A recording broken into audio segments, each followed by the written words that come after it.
गुरुर्मूर्ति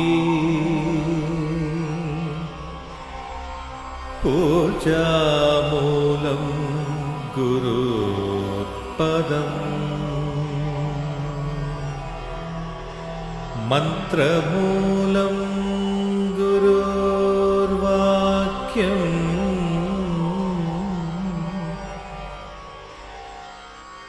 मोक्षमूलं गुरुर्कृपा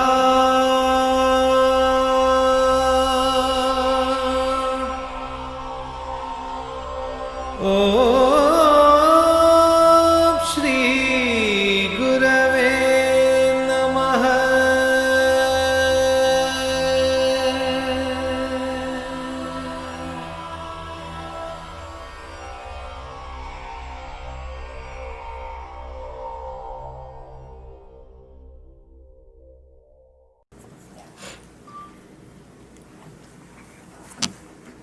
Good evening to everyone. Learned ladies and gentlemen, I feel honored to be speaking to you in this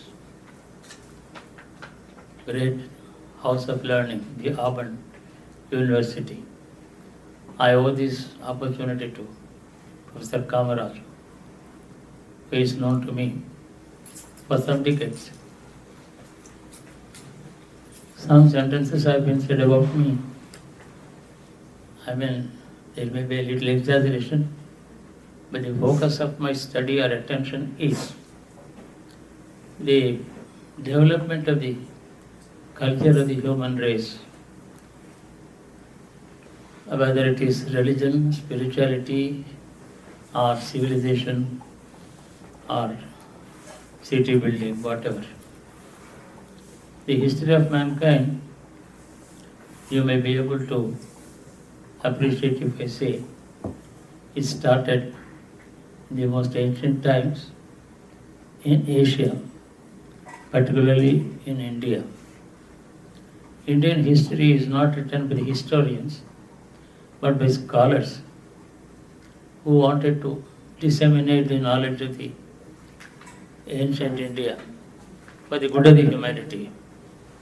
It was not a history of kings and queens or battles.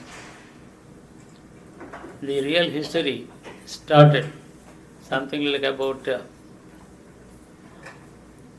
10,000 years before Christ.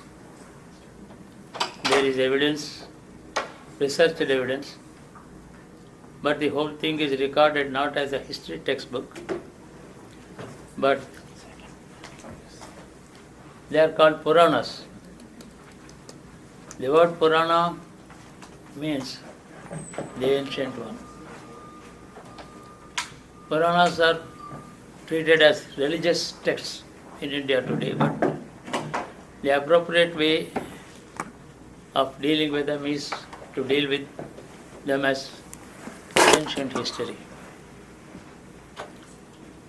We have Mahabharat Bar about 27-28 centuries before Christ, and the Ramayana times another 2.5 million, about 25 centuries before Mahabharata times. That comes to about 7,000 years before Christ. But that was not the beginning of culture in India. That was almost a culmination of many values and culture inside the society of India at that time. So Ramayana deals with the story of Rama, a king who ruled in the northern parts of India. And we should not forget the fact that he was not the beginner of the dynasty. He happened to be about the 62nd generation of his dynasty, about 7,000 years before Christ. There is all kinds of evidence, archaeological and things like that. It has been very well researched. What I meant to say, what is ultimately good for the humankind was already known by that time. It was totally, it had taken a final shape. What exactly the man needs, what ought to be the regulatory force that governs an organized society, what was good, what is good for the individual and the society, and who should be the caretaker of this culture. So, dynastic rule was already established about 7,000 years before Christ in India,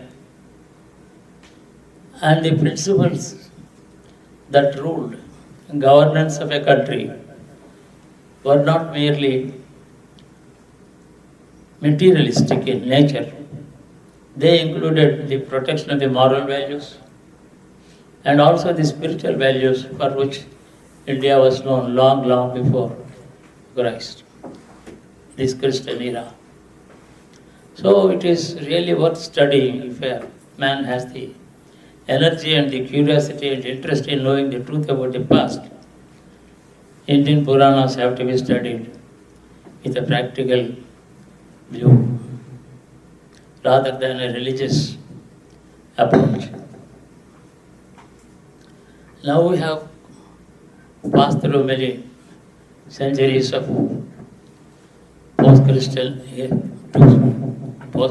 era. What we are going through is not all that peaceful times. Many things have happened which we have to understand and remember with a sense of pain. There has been violence, distraction, disagreement, and subhuman nature of the mankind in destroying each other. In India, it was 5 centuries before Christ that Buddha was born. He believed in absolute peace, love and sacrifice, not for the sake of a convenient and comfortable society, but for the individual emancipation. Man has to leave this world once and for all, never to return. That was his goal, rather than an organized governance. He thought a spiritual value in the society, in the majority of the society, would automatically establish peace in the society. But that was not to be. You cannot guide millions of people on the spiritual path. Spirituality is an individual desire, approach, a goal, not necessarily that is to be shared with anybody. In fact, what we in India we call the emancipation, the moksha, that is not to be taken along with somebody, it's not to be shared by society. Buddha introduced a society of spiritual society of spirituality, seeking a permanent emancipation, release from the human chain of births. So the fundamental law that governs the Hinduism is chain of births. There is an individual soul inside the man. It doesn't die. It takes repeatedly a body after body. In the process, the soul, the inner man, evolves. He goes on to understand the reality of this nature called Prakriti. He experiences many things, good, bad. He commits sins and merit. Understands the result of it. He goes through the result of his own actions, known as the theory of karma. A man cannot become automatically wise overnight. What is required is an experience of living. So it takes several rebirths. Man has to be born again and again to experience this nature living on the earth. So with this is the background of the Hinduism. It believes in the rebirth and is established faith in the Hinduism. Maybe there is no evidence of somebody's previous birth or future birth. Future birth is not predictable. But this is an established faith in Hinduism.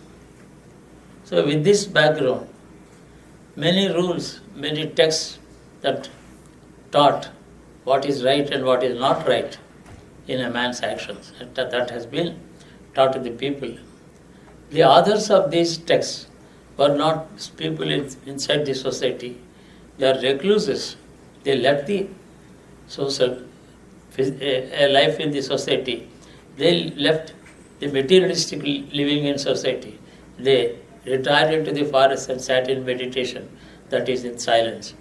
They sought from any divine force that may be governing this creation, what is the truth about the human being? What is right for the human being? What is not right? What is the secret behind this creation? Let us know. Instead of creating mental images as answers to their own questions, they dwelt in silence.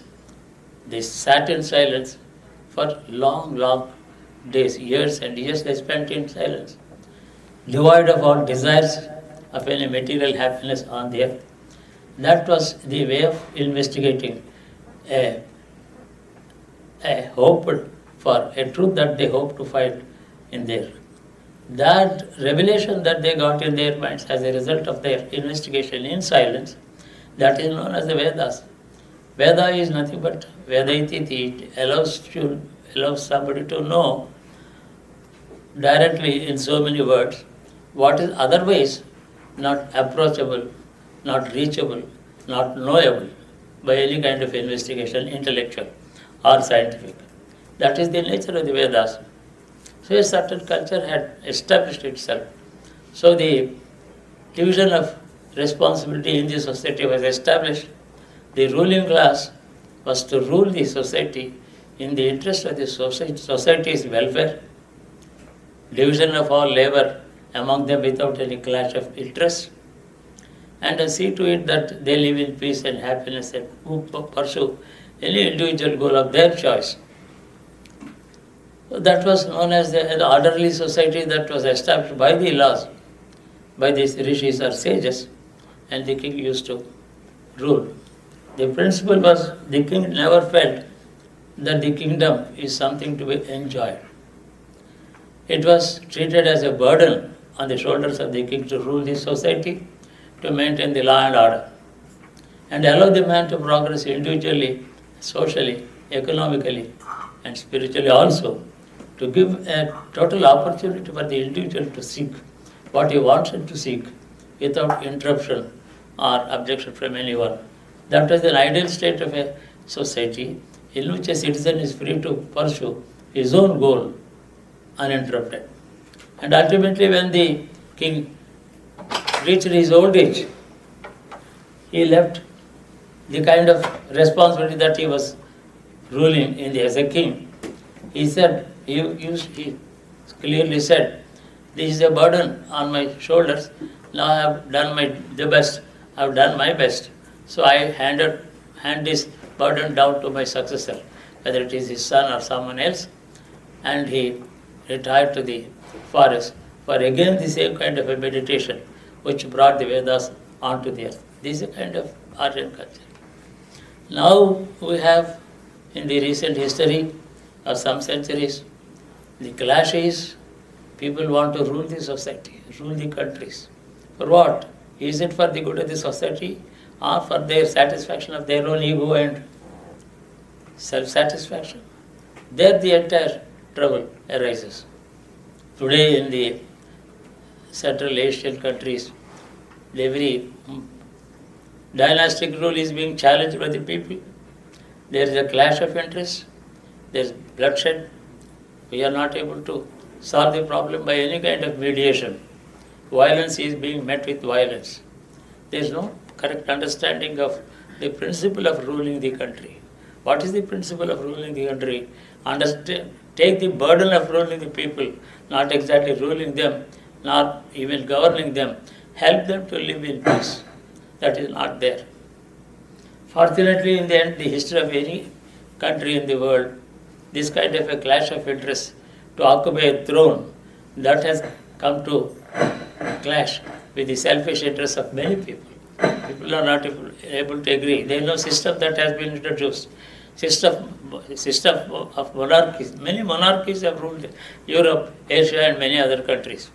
But monarchies have been tumbled, they have been thrown out in the last century. You remember probably what all happened in the last century. 2 world wars took place. And the Russian Revolution was most violent. It was all in violence. The Tsar's family was simply assassinated on the night of 17th July, I think, 1917. What has happened? Did they find a peaceful rules to succeed? No, it was more a fight for power rather than for the welfare of the masses. There were no real cause for that kind of Bolshevik revolution if you go into an analytical study of that revolution. Even 4 girls, the daughters of Tsar, were not spared. They were shot dead in the midnight. This kind of a revolution with a desire to rule the country, that is the motive of all these revolutions, but not the welfare of the mankind of the society at their heart.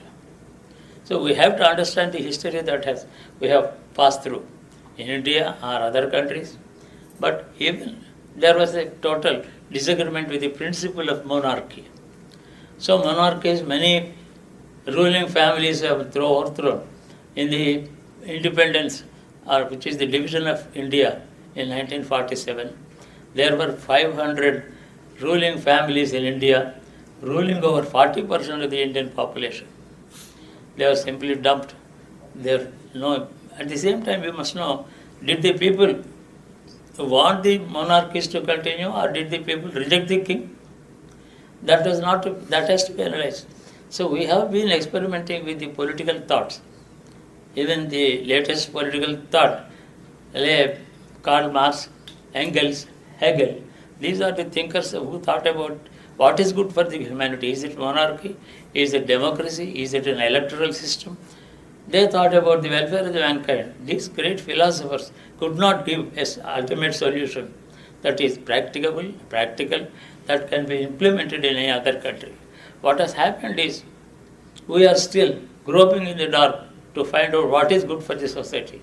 Fortunately, in this great country, democracy has been established. Now 2 great men are competing for in the election. I strongly wish that both of them should win. Because they are 2 great personalities, great Americans, I know. But whoever comes, if he is the well-wisher of the country, there ends the matter. If he wishes well for himself, that is the wrong type. In India, what we are fighting in the name of democracy, India has become a republic after 1947. But it has not become a totally democratic republic. There are so many umpteen problems in the country. Law and order is threatened. Corruption is ruling the public life. People are not happy with the governance. People are fighting in the elections for power, not for responsibility. Fighting for power is different from fighting to take over the responsibility of public rule. That kind of sense of responsibility is lacking. They love power. Power for what? For self-seeking. That's a material interest. So we still are fighting without knowing what is exactly good for the entire society, for individual and the society. We have to ultimately evolve a wonderful scheme and thought, a philosophical thought, to find out this is good for the humanity at large, for all time to come. Not communism, not Marxism, not total republicanism, not monarchy, not democracy, not electoral system. The best of all that experiments that we have gone through so far, the best of every experiment must be taken into account. I want every intellectual individual to understand what is good. So that has to be taught in the universities, in the classrooms. But what is ultimately, engineering is good, mechanical engineering is good, nuclear sciences are very good, space sciences are very good, but all that is very good. I would say space science is a wonderful science. How does it contribute to the welfare of the poor people? Does it remove the hunger of the starving masses? Is it the money that we are spending in the space sciences, how much good is it contributing to the welfare of the poverty-stricken masses? There has to be some kind of a fine evolution about our scientific research, political system, educational system, health system. All these things must be put together. The best of all experiments that we have gone through in the last 1 century, we must come to evolve This is the ultimate good philosophy that is good for all mankind. Whatever color the race, color, region on the earth, all things must be equally served in proper perspective. There should be no personal interest of anybody who is fighting for any power. Is he fighting for power or is he fighting for welfare of the mankind? Does he mean good? Is he a great friend of the people? So the people cannot easily judge. Well, suppose there is 48% and 52%. Do you mean to say that 48% votes that he has won are worthless? They have their own value and importance. So he has to be represented in the governance because he represents 48% of the people. He is not a nobody. We have to evolve a system today. And religions have come into existence of more than 5,000, 6,000 years. There was no religion in India except Vedic knowledge, spirituality. There is nothing like a religious practice. Today, Hinduism is a religion that has taken its form from out of the history. The present format of Hinduism did not exist even before Christ. It has slowly evolved what it to be. Christianity, Islam, these things, the people who introduced these systems of religion meant well for the good of the mankind. No, but that is not the result that we are able to see. We are able to see every religion has gone on to divide the society further and further and further. Even philosophical systems in Hinduism have divided the schools of thought. There is a Vaishnavism, Shaivism, Dvaitam, Advaitam. There are so many. There are 6 systems of philosophy in Hinduism. Rather than uniting the people, they have disunited the society of intellectuals. What is ultimately good for the mankind is a subject matter that should concern every intellectual. Well, that needs a sound understanding of the historic events in this society, all over the globe. Many things have happened, but no religion. I would say people pray for the return of Lord Krishna. Oh Krishna, come back again. We are badly in need of you. Oh God, come back again. Come to save us. But if you ask for what is the God doing by listening to these prayers? Has he decided to come? If he had decided to come, the big question is, should he come to the earth as an incarnation in Hinduism or Christianity or Islam? In what form should he come? He cannot easily decide. In whatever form he descends, others are bound to reject him. There is no unity of thought. The welfare of the mankind is the major importance. That's a matter of major importance. Every intellectual must. Material sciences are all right, very good. We have technologically progressed. Our progress in technological sciences is sky is the limit. Fine, wonderful. But how does it help the mankind to solve the problems internally? In between two persons, in between two races, in between two castes, two religions, two systems, two countries. That's more important. I think we are deviating from the most important problem in spending our time. I know scientists are hardly 1 in 1,000. That's a small community, 0.1% in the mankind. They do their job very well. Medical sciences are progressing wonderfully. They are able to replace the heart. Heart transplantation has become easy. Everything there are great achievements. Undoubtedly, we have to acknowledge the achievements of science. But most important thing is what is good for the mankind as a whole. Is there a particular philosophy that is acceptable to every human being? Whether it is Russian or American or Hindu or Indian or Asian.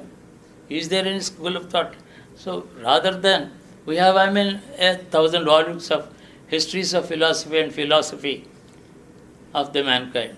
But still we are groping in the dark. We do not know what is good for the mankind itself. That's a very big question.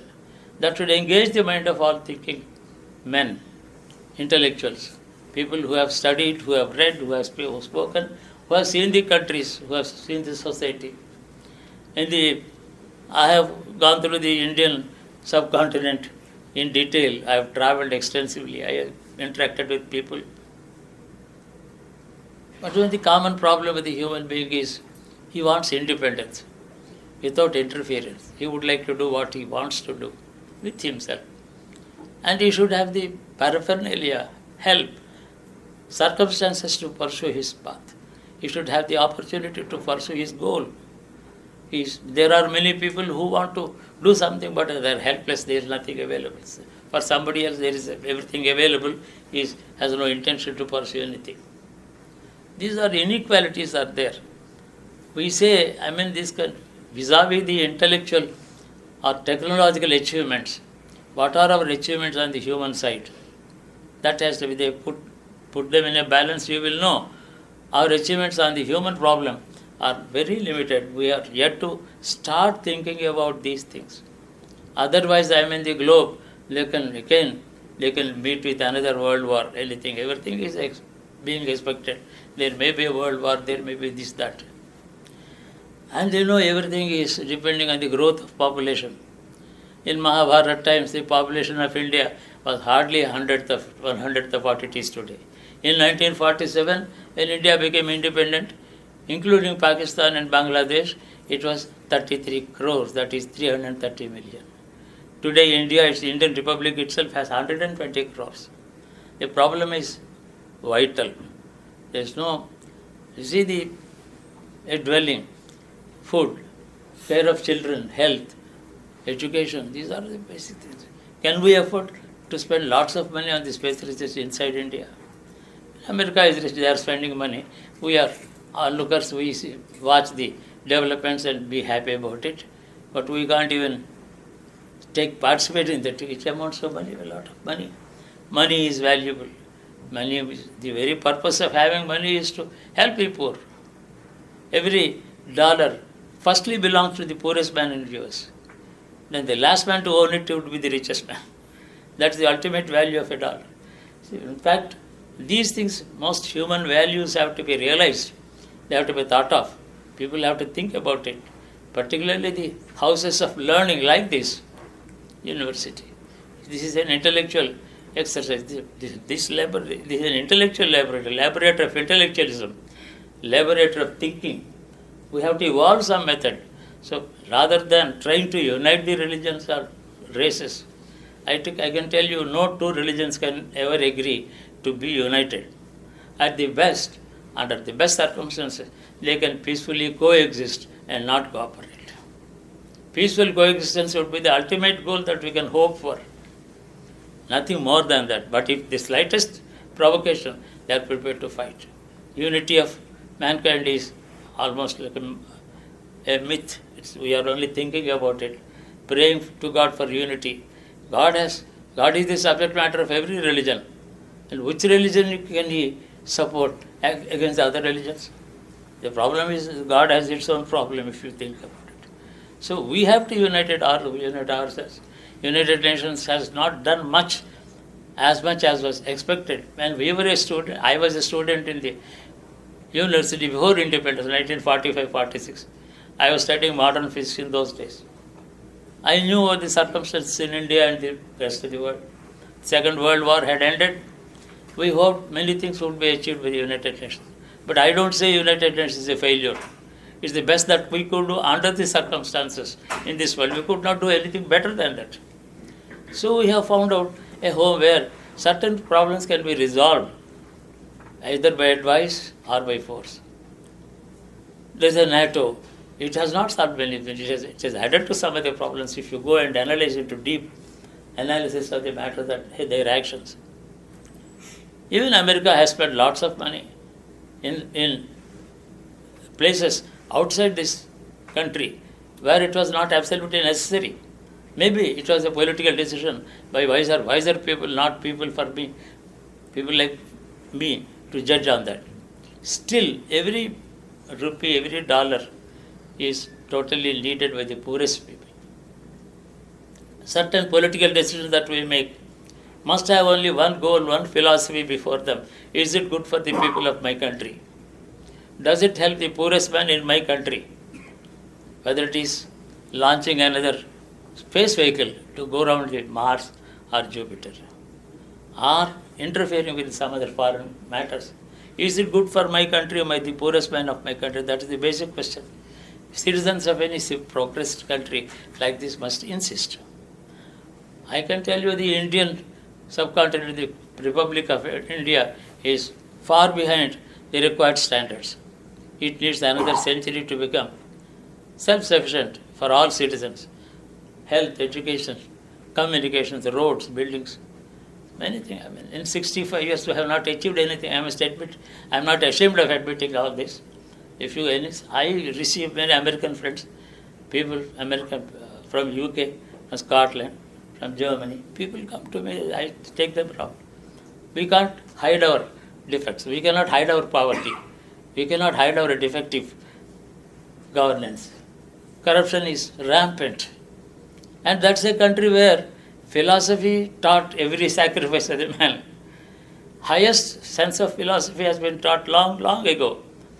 But we have far, far away drifted down the stream of history. We have not achieved anything. So we have our problems. There must be one common philosophy for the whole globe applicable. That should be the sine qua non of the United Nations.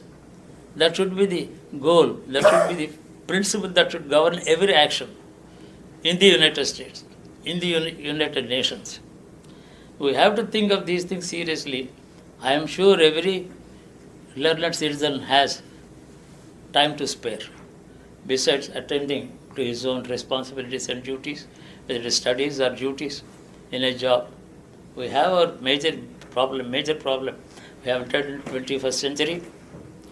This century seems to be more advanced in the technological field, but more threatening about our future. Well, somebody takes it into his head, he has his nuclear stockpile, and something happens to his morning one day, he takes it to his head to attack the enemy. And it is very easy to trigger a world war today. It would not last for months together like the Second World War. The whole thing will be over within a week. Maximum destruction. Still, the population has been growing along with the problems of mankind is hunger and shelter. We have to think of these things. I am here to appeal to you. Kindly think about these things. I am not here to give you the solutions to our problems. When I go to a learned man like you, in a professor of a university, I go with problems and presenting problems rather than solutions. There are many things that we have to do. First and foremost thing is poverty, unemployment. We cannot afford to spend so much of money on certain things which have no relevance to the eradication of poverty. It is just like wallowing in wealth, living in a mansion that's about 20 million worth mansion, while people are starving 100 yards away. It's not possible. So we have to morally become strong, more sense of responsibility has to be developed in every educated man. Yes, there can be a progress of certain nations in the race for progress, in the race for wealth or strength. Some countries may progress and win the race, but that is not the solution to the human problem. Problem is human problem, global problem. Whether it is South Africa or Mexico or America or India or Pakistan, problem is human problem. That's a very important thing. Philosophies are there. I have studied Karl Marx, Engels, Hegel, things like that. I have not. They are good, well-meaning people, great philosophers, great thinkers. But they have not given the ultimate problem. They have given their own solution to the problem. You can give your solution to the problem, but let all thinkers come together, put their minds together and think of evolve something. That needs a university, a standard great university of about 120 years old. This should open a particular thinkers department, tackling the problems of the human race globally. They should devote their time discussing the history, events, analysis and synthesis. Everything has to be analyzed and synthesized also to arrive at a particular conclusion. Such things, I think, these houses of learning must spend something. This is not the job of a member of the parliament or a businessman or a politician, but this is the problem with a subject matter to be devoted to by the intellectual, a man he is a well-wisher of the mankind. This is all I wanted to say. I am thanking you for sparing your most valuable time. I am not a scholar in any of the subjects that this university teaches. I am not a mechanical, I am not a physicist, I am not a chemist. Maybe I was studying fundamentals of modern physics way back in 1947, when you were all not born. That era is over now. It's irrelevant. Not what is relevant is the present and the future. Present and the future can be really understood if you understand the past of the mankind. History has its own relevance in understanding the problem. Evolution of the problem has to be studied. Very important thing. And I'm grateful to you. I'm grateful to you for giving me your valuable time and attention. And I have shared my thoughts with you. I have not tried to enlighten you on anything, but I only shared my thinking, my thoughts with you in my own way. I thank Professor Kamar also for this opportunity, and thank you all for the kind attention you have paid. Thank you very much.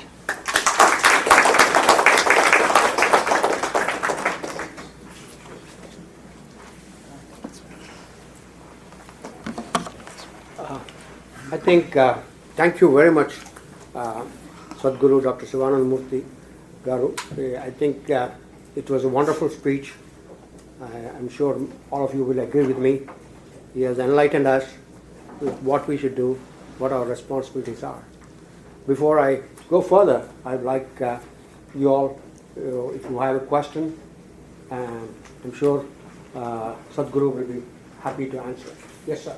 Introduce yourself, and maybe you have to speak up a little bit. Oh, certainly.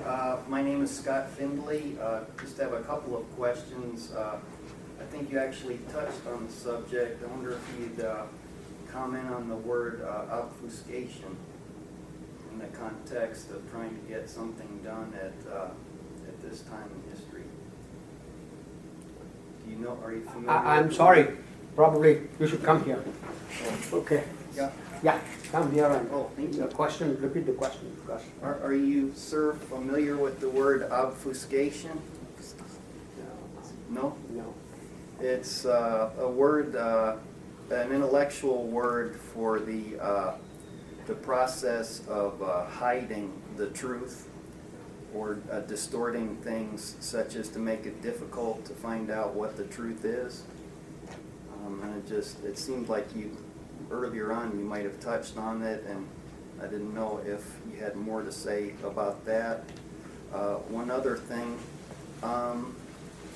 Your point is how people do that? Is that what you're asking I'm rather than slanting whatever you may have to say, I'm curious what you'd have to say about that from your own perspective.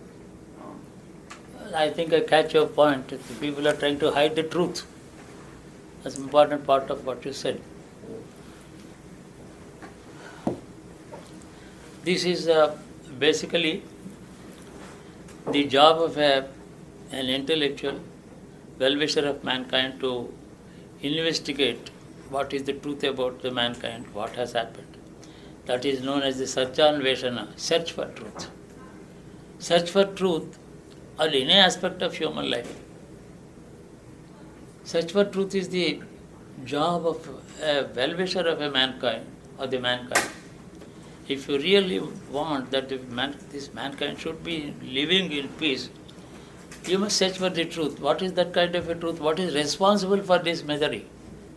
That has to be. You can ultimately say it's called a resolution. You come to some resolution, and this is the ultimate equation that I have arrived at in my investigation. This is exactly the truth that's wanted. For example, Buddha said, yes, ignorance is responsible for the misery of the mankind. What is ignorance? Ignorance of not knowing what is true. What is truth? And how to know the truth? Know your truth about yourself. That's he said. So investigate. That's a spiritual approach. But materially speaking, the reason for the misery of the mankind is selfishness of people with power. They think of their own personal self-aggrandizement. They want themselves to be prosperous. They want to rule for their own ego or something. That is selfishness. We said ahankara, that is the ego, and the swartha, that is the selfishness, and unlimited desires. There is no satisfaction of anything. A man might have ruled the country very well successfully. He has subdued his enemies and all that. Still he is not satisfied. That is called selfishness. And after all is said and done, after all the achievements of a man in his lifetime, he is not going to be there forever. He should realize this. I mean, these are the teachings of Buddha. Leave your ego. Leave your selfishness. Try to understand the value of sacrifice. Wish the society well, wish the people well. This is the ideal man, humanism. These are the basics. I mean, today, people are vying with each other. There was a Cold War for several decades. There was a tension in the minds of people. Instead of a Cold War, a hot war would have been better. It would have been decided the whole this way or that way in 2 months. Cold War resulted in tensions in people. People were not able to think in peace, suspecting each other, looking at each other with suspicion. So these are all selfishness. I mean, people want power to rule the globe, not their own country. This is how where we have arrived after the civilized life of several millennia. When people were not there, the globe was not crowded. People were not able to cross the borders of their own country. They were confined to within their borders of their country. They are more satisfied, less ambitions, less selfish. Today our ambitions are global. Recently there has been a research going on. Is globalization good? One eminent economist, 2-3 people whom I met, they ultimately came to the conclusion, this globalization must be rolled back.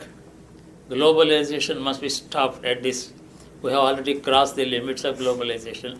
They decided with so many globalization on several aspects of life. Globalization has not resulted in the welfare of the mankind. Communications are all right. From Madras in some place in South India, come to Washington in 14 hours. It's very good. That's kind of a traveler's globalization.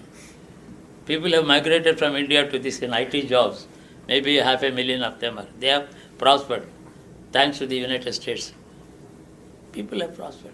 That is not globalization. Globalization is something which should ultimately result in the welfare of the mankind and mutual understanding.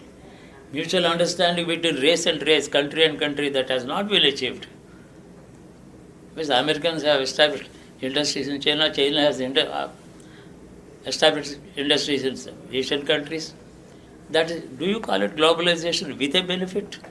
So the economists were speaking about the need to stop this globalization. So we have to rethink about what all that has been happening. So as he said, truth, hiding the truth, speaking the truth, outspoken in an outspoken way, admitting one's own faults in public, it's a great virtue. I think I don't know whether I have answered his point, but to the extent I understood his question. Good. Thank you. Any other question? Anybody has? Yes, sir. Sorry. Yeah, no I problem. have one more. Why don't you come here? Oh, yes, sorry. I think it'll be more audible. Well, thank you. The man, Mahatma Gandhi, is it true that he suffered with depression during his life? Do you know of? And do you have anything to say about men such as that? Mahatma Gandhi believed in truth, then non-violence. There are certain analytical conclusions about him. If he wanted to fight the British, he was not equipped with an army. There is no army, no volunteer corps armed with guns and things like that. The only weapon he had is to non-cooperate, to fail the government in India. So non-cooperation is non-violence. So he was successful in his own way. Circumstantially, he had no other choice. Yes, you have to fight the British, the powerful country, powerful government. How do you propose to fight a powerful government? You have all poor farmers, half-clad people in the country. We had no guns, we had no army. A few people were policing this country. There's no way of fighting with them. So non-violence, non-cooperation, it succeeded. there are many aspects in there, great philosophers in America also. I still remember those speeches of President Roosevelt. Roosevelt strongly suggested and insisted upon Churchill to quit India. She was treated as a great friend of India. Churchill's advice, Roosevelt's advice to Churchill was a force to reckon with that had played its own role in Churchill making up his mind. So ultimately a kind of Gandhi became a Mahatma in the way in which he had no choice. He had to fight the government with non-violence, non-cooperation. He would not pay. Not only that, he did not refuse to pay taxes. Non-cooperation should have been accompanied by refusal to pay taxes. That he did not do. But taxes are going to be spent for the welfare of the people. It's a part of the governance. Non-cooperation every way, any other way. So that was, it's a very set of circumstances that made Gandhi what he was. You remember very well, Gandhiji was an advocate, a lawyer, passed out of his inner temple in London, practiced law in the Delhi High Court, and then he came to South Africa as a professional lawyer to argue some cases. When he was really insulted by the British government, he was not treated fairly as a British citizen. Then the sleeping citizen of India woke up in him. That was immediately, that led to an insult to a great man is a great event. The history changes from him. That has happened. He was not a born patriot, he was not against the British government by birth, no. Even as a student, he was an admirer of the British governance. Yes, British governed the country very well. From the materialistic point of view, they have introduced the communications, railway system, telephone, this and that, whatnot. It became a modern country in the British times. We are continuing what they have done. Anyway, Gandhi has to be acknowledged. He has written his autobiography, My Experiments with Truth. That's very interesting. I would say all of you are capable of, every one of you is capable of finding the truth about the present history of mankind with the recent instances and come to some conclusion, this is good for mankind. So ultimately, in the process of thinking, some truth is churned out. Sometimes you certainly would arrive at something, thoughts. Well, I have a long past, you have a long future. That's the difference. But you can do something. All of you put together, come together with your intellectual acumen